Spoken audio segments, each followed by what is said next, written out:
Candida here, and I was sent the Force1 Orbiter in exchange for my honest review. Now, let's open the box and see what we got. Okay, so when we open the box, we've got our charging cable, we've got our orbiter, a red remote, and of course we've got the instruction manual. So we've got everything we need to have some fun. To start the orbiter, right here on the bottom is a little switch, and all we've got to do is turn it on. When we turn it on, you can see the bright, beautiful colors, and there it goes.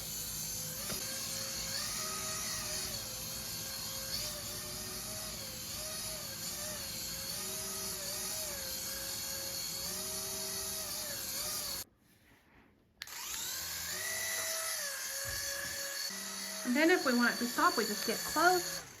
And just like that, it goes to the ground. So this is a lot of fun, and the whole family enjoys it.